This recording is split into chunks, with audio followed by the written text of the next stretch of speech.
On the right, we have the 7.62 by 51 or the 7.62 NATO, and on the left we got the good old 308. If I didn't point that out though, I bet it'd be pretty hard to tell. And that's because both of these cartridges share the same overall dimensions. However, there is one primary difference between these cartridges, and that's the pressure they're running at. The 308's running at a much higher pressure than the 7.62 by 31, meaning that it's safe to shoot the 7.62 by 51 in any 308 chambered rifle, but not the other way around. The main thing that I'm wanting to answer though is whether or not the difference in pressure is enough to make a difference in penetration, on steel at least. To do this, I'll be shooting at mild steel plates ranging from 1/4 inch all the way up to 1 inch. Whichever one penetrates the deepest will be crowned the winner. First things first, I'm going to start this testing off with this 16-inch barrel right here, and if that doesn't give us the desired results, then I'll step it all the way up to this 24-inch setup right here. Here's the ammo that I'll be using for today's video.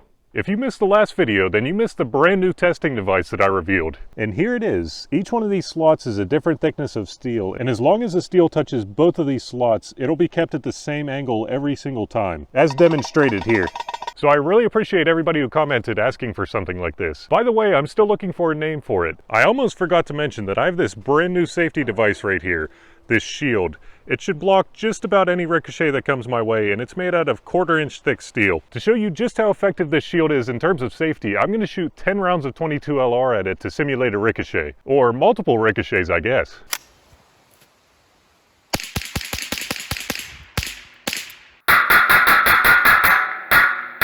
So there's all 10 right there. See, I told you I'd be safe. Unless somehow it goes through that tiny window right there. That would not be a good day. You already know the drill. Let's get this testing started off with a 1/4 inch steel plate. So let's go ahead and get started with the 7.62 by 51 fired out of this 16-inch barrel right here. I cannot wait to use this shield.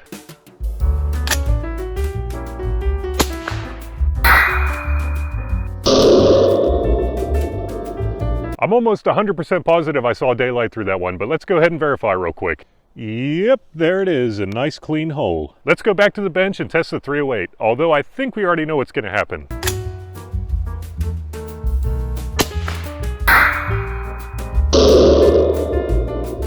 Just about as identical as you could get. I'm not saying that 1/4 inch isn't challenging, but now it's time for a real challenge. That's right, 3/8 inch plate. 3/8 inch is really difficult for a lot more calibers than I thought it would be, so let's go ahead and see what these do.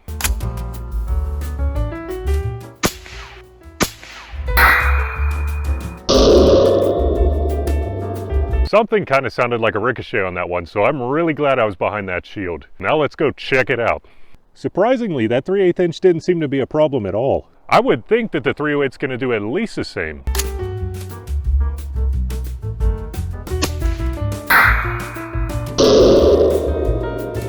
Yep, virtually the same exact performance right there. I guess we'll go ahead and step it up to this 1/2 inch plate. But fair warning, I literally have not had a single cartridge go through a 1/2 inch yet, so I'd be really surprised if these FMJs could do it, but I guess we'll go ahead and see.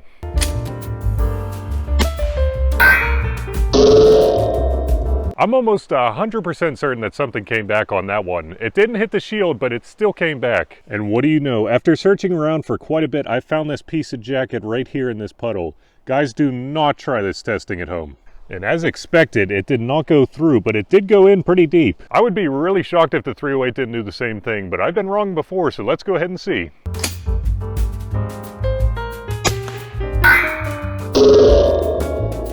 As expected, that one pretty much did the same thing, though it may have went in a little bit deeper. I guess I have to step it up to the 24 inch to see if we could get the performance that we wanted. So here goes nothing.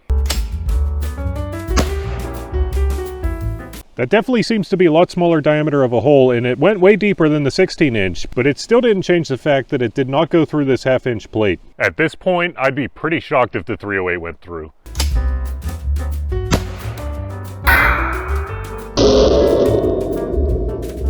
With my naked eye, I can't really tell the difference at all, although the diameter of the hole seems to be a little bit bigger than the 7.62. I can't say that I'm shocked that they didn't penetrate the 1/2 inch plate, but I guess we better go back to the bench and see which one actually penetrated deeper. You'll never believe what I stumbled upon when I was walking back.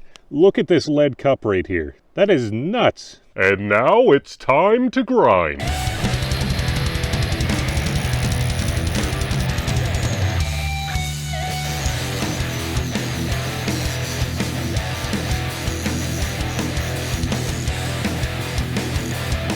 guys, this one looks way too close to call. So in order to make the results as accurate as possible, I created this little device right here. It's pretty simple, but let me show you how it works. In order to compensate for all of these grind marks right here, which could be deeper than the surface of the steel, this device sits across the surface of the steel so that the base of the calipers can be sitting on the exact same spot for every single measurement. Ironically, this thing is exactly 0.243 inches. The same as a 243 Winchester, so I'll just need to subtract 0.243 after every single measurement. And without further ado, I think it's time to do some measuring.